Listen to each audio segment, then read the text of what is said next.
Oh. Give it a rest. For God's sake, give it a rest.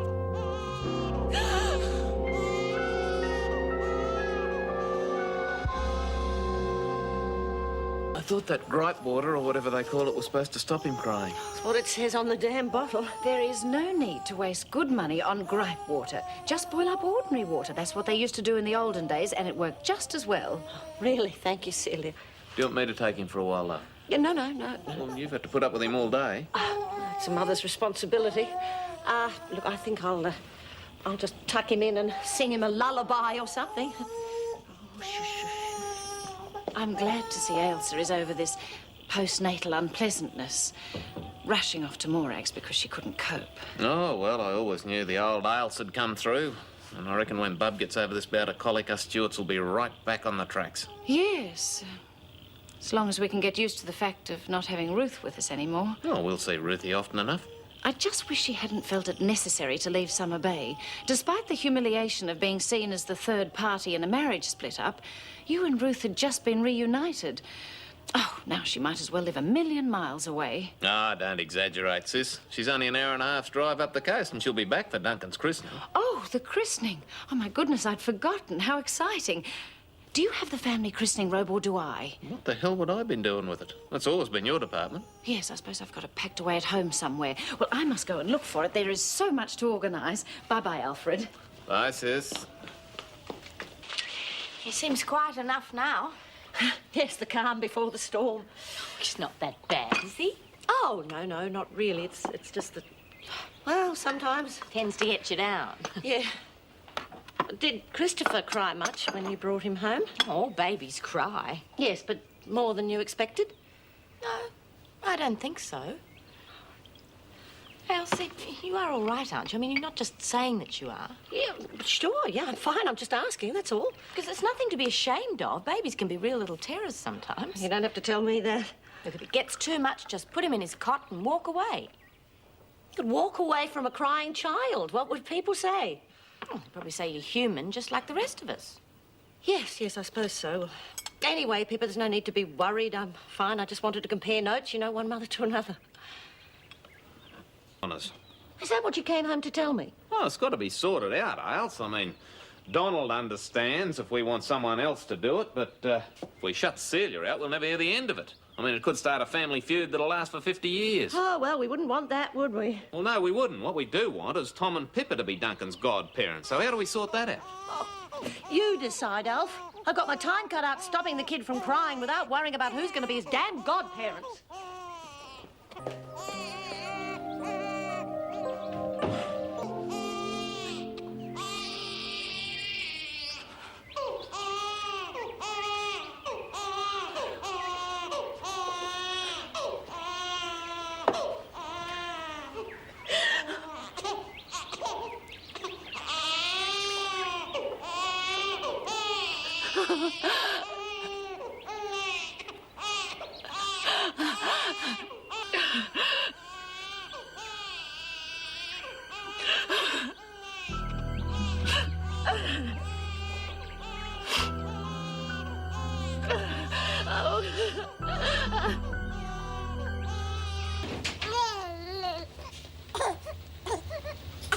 Hi, love, I'm home. Ailsa? You there, love? Yeah, young fella, what's all that crying? Ailsa, what's going on? You all right, love?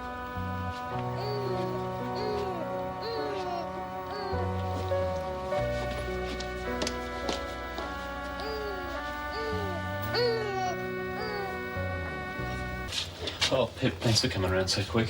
What's wrong? Is Duncan okay? Yeah, it's Ailsa. She's not very well. I was going to call a doctor and I thought maybe she just needs another woman to talk to. What's the problem? She's in there. Can you talk to her? I'll look after Duncan.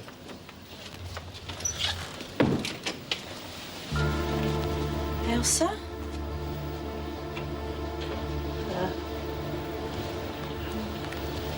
Alf thought you might like to talk to me. Was there a problem with Duncan? Oh, yes, there's a problem, all right. It's not with Duncan. Look, can't you tell me? Alf's very upset. Upset. He should be. He should be worried sick. He's not even admitting to himself what he saw. I was standing there with a cushion. I was that close to smothering Duncan.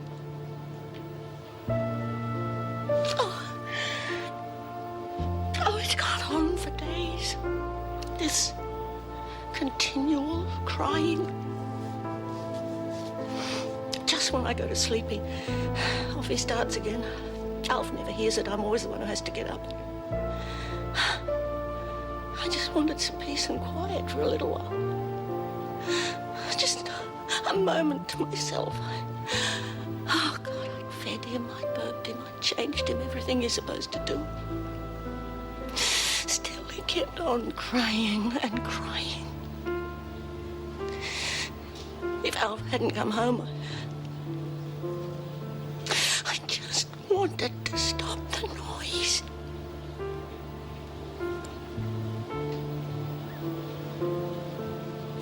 I know how you feel. Oh, don't be so damn patronizing, Pippa. How can you possibly know?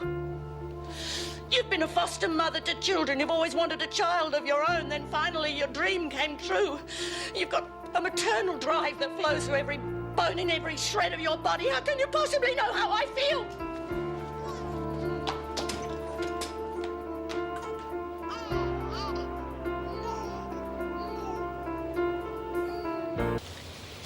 You settle down now. It's fast asleep. Thanks, Pip.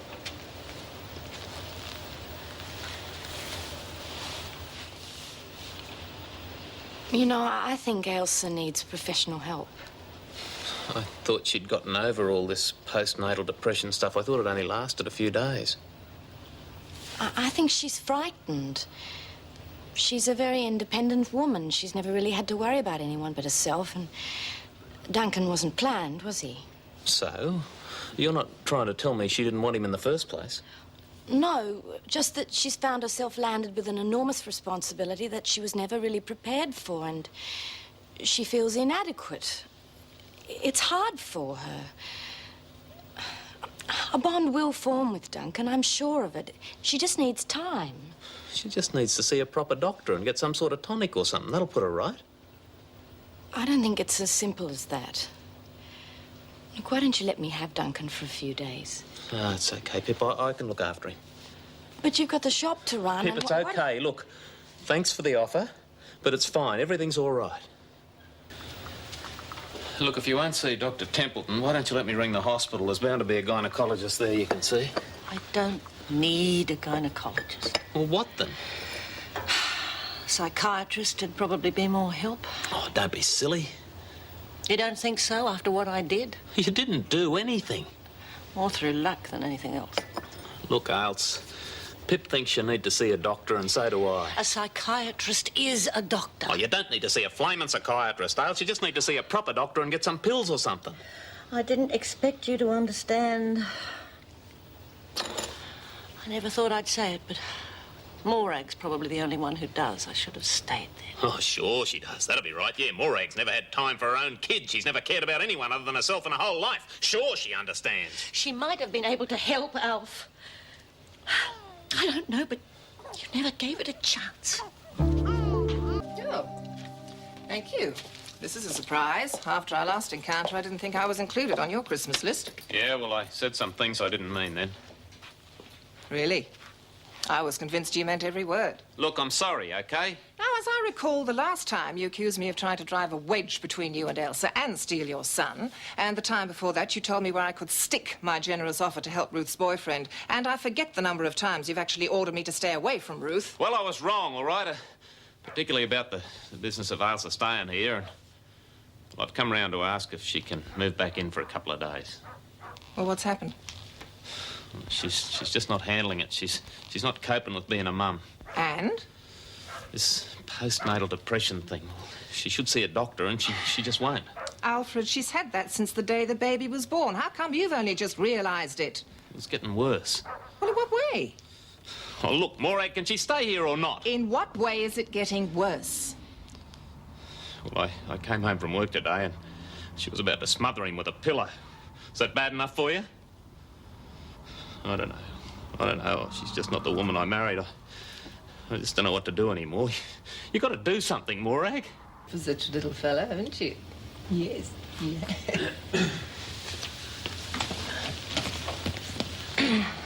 She'll be out in a minute. Fine.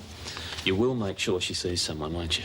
Alfred, would you just trust me to do the right thing for once, please? Yeah, sorry. Look, Dr. Eckland is a specialist in his field. If he can't help her, no one can. Oh, God, don't say that. No, it's just a figure of speech. I'm ready. Don't you worry about anything, love. I'll look after everything here. You just relax and we'll see you in a couple of days, eh? I'll put these in the car. Thanks.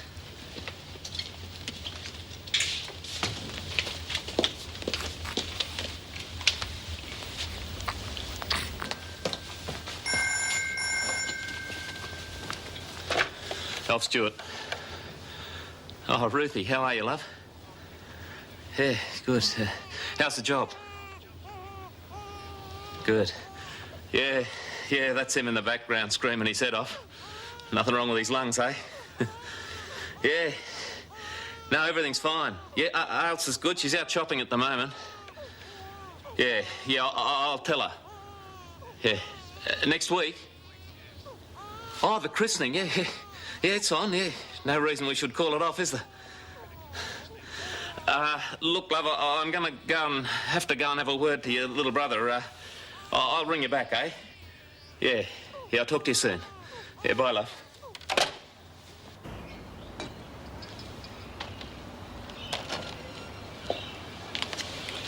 Here we are. A bit early in the day, isn't it? That'll help you relax. You know, most people have brandy for medicinal purposes. Trust you to have vintage cognac. You know me. Yes, I think I do. Over the last few weeks, probably better than I ever have. At least I'm beginning to understand why you've done certain things in the past. Like reject my own child? I'm the one I don't understand anymore. Oh, there's a part in my nature that I've never really recognized before.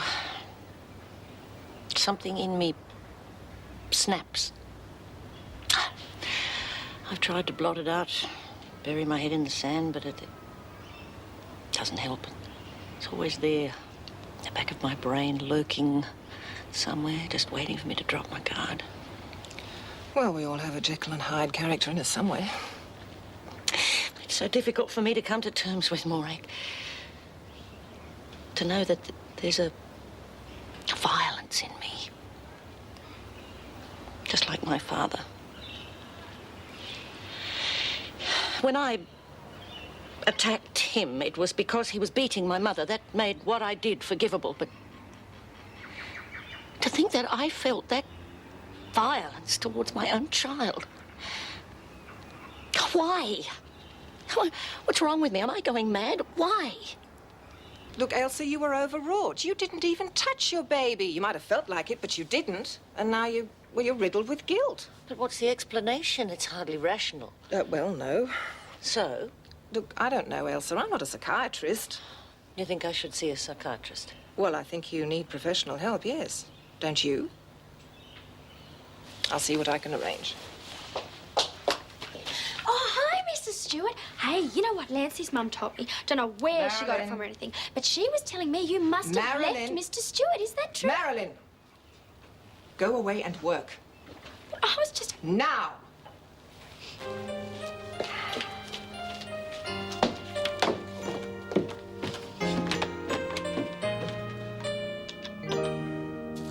Well, is it true or isn't it? All right. It's true to a point. Ailsa has moved out. For how long? Indefinitely. Which is different from forever, you understand? Oh, will she be back for the christening? I don't know. Maybe. Maybe not. Maybe there won't be a christening. Are you saying you might have to cancel it? Yes. Oh, Alfred, what a nightmare. I mean, what's got into her? Oh, well, never mind that at the moment. I'll move in, of course. I mean, just listen to that little chap. You'll need all the help you can get. No, I won't.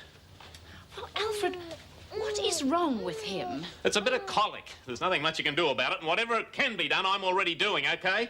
All right, Alfred, there's no need to get gruff. Look, Celia, all I'm trying to say is the last thing I need is you moving in here with me. He's my boy and I'll look after him. So why don't you just go back to your shop? People will think we only ever open when it suits us if you just duck out in a whim. Well, pardon me for caring.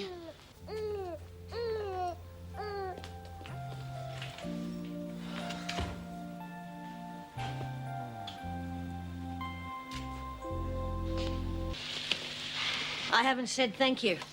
For what? Dr. Eklund told me he normally wouldn't be able to fit me in at such short notice. I just hope he helped. He did. So we don't think we're mad anymore? No, I don't think I'm mad, but it's a fact I don't feel any love at all for my child, and it's something I'm not going to just snap out of. He didn't give me any illusions about that. It could be quite some time. You can stay here for as long as you like.